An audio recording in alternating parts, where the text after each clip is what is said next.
Life could be a dream. Life could be a dream. Halo guys, Assalamualaikum warahmatullahi wabarakatuh. Kembali lagi di channel saya Adianto dengan NPM 1210200657. Di sini saya mau menjelaskan atau mau memaparkan materi mengenai improve kompetensi atau memperbaiki kompetensi. Oke, jangan lama-lama, kita ke penjelasannya. Kita akan membahas materi mengenai improve kompetensi atau memperbaiki kompetensi, dimulai dari konsep dan sejarah kompetensi. Di sini ada beberapa konsep dan sejarah kompetensi. Yang pertama ada training agency. Pada 1988, kemampuan untuk menjalankan aktivitas dalam pekerjaan atau fungsi sesuai dengan standar kerja yang diharapkan.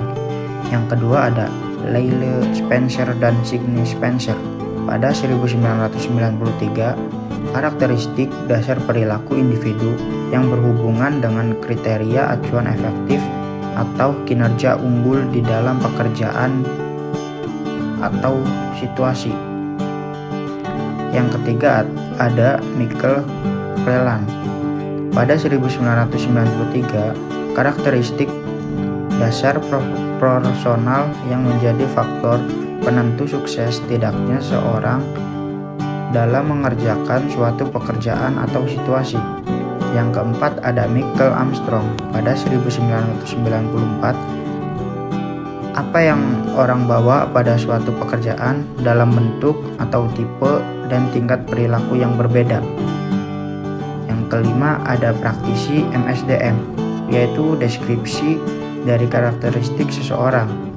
Yang keenam ada Margaret Dale pada 2003, menggambarkan dasar pengetahuan dan standar kinerja yang dipersyaratkan agar berhasil menyelesaikan pekerjaan atau memegang suatu jabatan.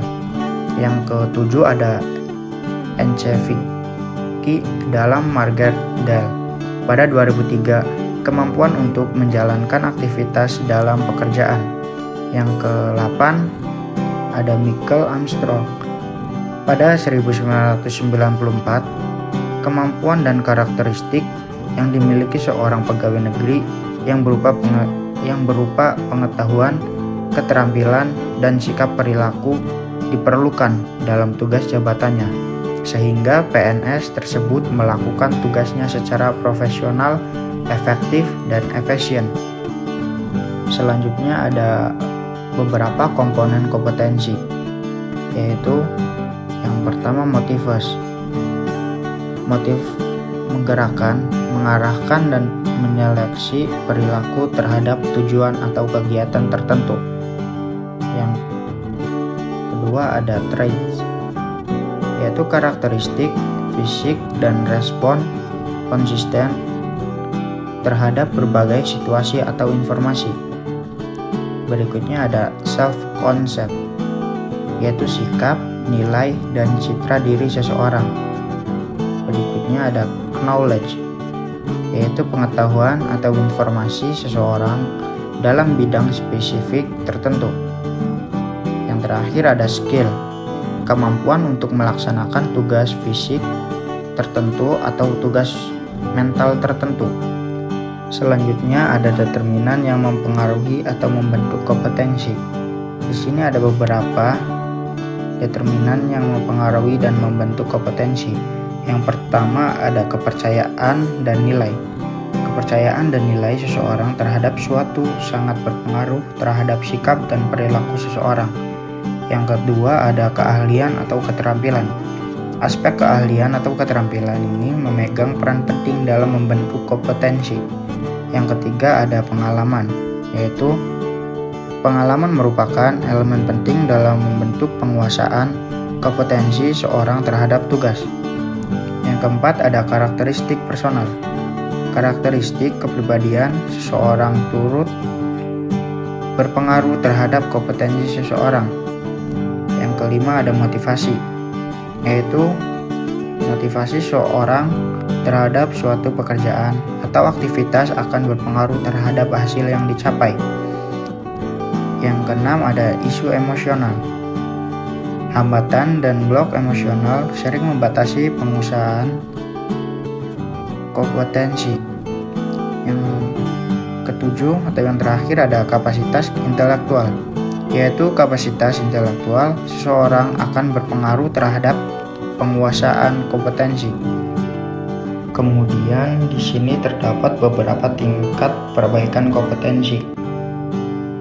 Dimulai dari yang mudah diperbaiki.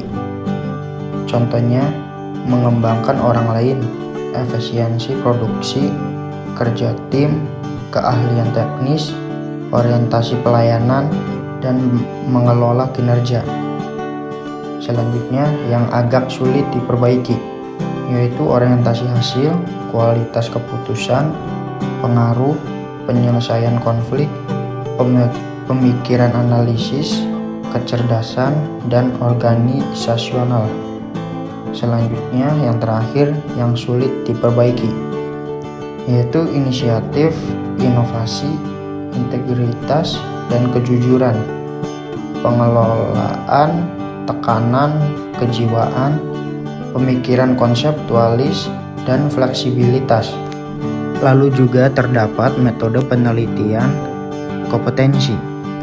Alternatif untuk desain kompetensi, yaitu terdapat ada 3 alternatif. Yang pertama, desain studi terbaik atau klasik dengan menggunakan sampel. Yang kedua, ada desain studi pendek dengan panel ahli. Dan yang ketiga, studi terhadap pemegang jabatan dan pekerjaan di masa depan. Lalu terdapat juga rancangan studi terbaik model kompetensi dengan menggunakan sampel yang terdiri dari 6 tahap.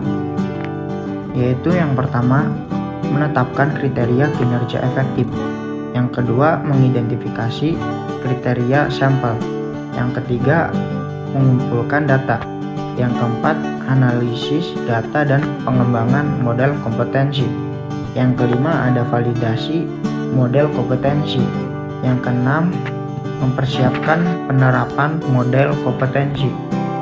Dan mengenai materi yang terakhir, yaitu tahap-tahap mengidentifikasi model kompetensi. Di sini ada beberapa tahapan, yaitu yang pertama, menjelaskan kriteria kinerja. Yang kedua, mengidentifikasi orang-orang untuk sampel kriteria. Yang ketiga, ada mengumpulkan data melalui BEI atau metode lain. Yang keempat, ada menganalisis data dan mengidentifikasikan kompetensi. Yang kelima, ada mengesahkan model kompetensi. Yang keenam, mendesain aplikasi. Dan sekian materi yang telah saya sampaikan. Semoga dapat mudah dipahami bagi kalian yang sudah menonton materi yang saya jelaskan. Semoga bermanfaat. Jangan lupa like, komen, dan subscribe-nya ya. Sekian dari saya. Wassalamualaikum warahmatullahi wabarakatuh.